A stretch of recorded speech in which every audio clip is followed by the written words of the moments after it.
semblez réticent. Alors clairement, est-ce que vous êtes pour ou contre une reprise de l'activité à partir du 11 mai?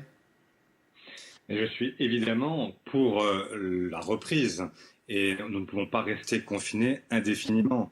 Simplement, ce que je dis depuis le début, c'est que le bon moment pour le déconfinement, c'est le moment où nous sommes prêts.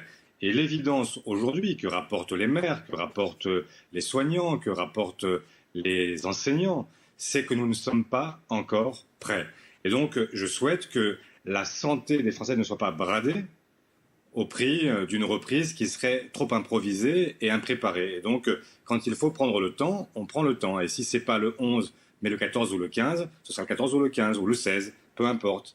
Mais donc clairement, vous dites qu'on n'est pas prêt, donc il ne faut pas déconfiner à partir du 11. Je dis que pour l'instant, tout me semble en réalité un peu improvisé et donc un peu rapide.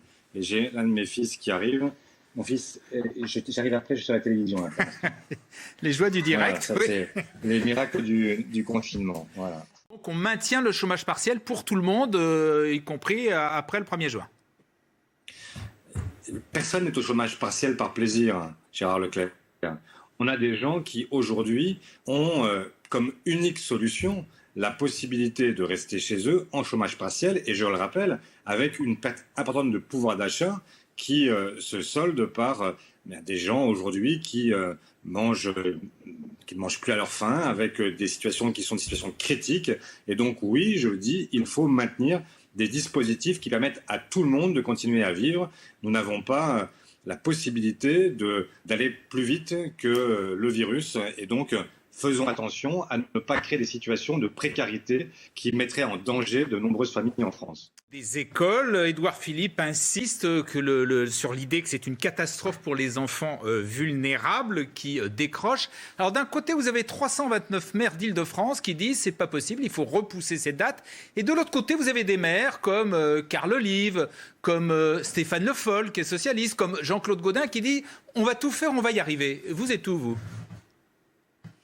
Mais je crois que tous les maires de France, y compris les maires d'Île-de-France que vous venez de citer, souhaitent faire en sorte que l'école puisse reprendre pour tout le monde. Simplement, ils font ce que je disais à l'instant, c'est qu'ils sont précautionneux et ils ne veulent pas que le retour à l'école se solde par le retour de l'épidémie. Et donc, ils veulent prendre le temps de la sécurité sanitaire. Ça me paraît la moindre des choses.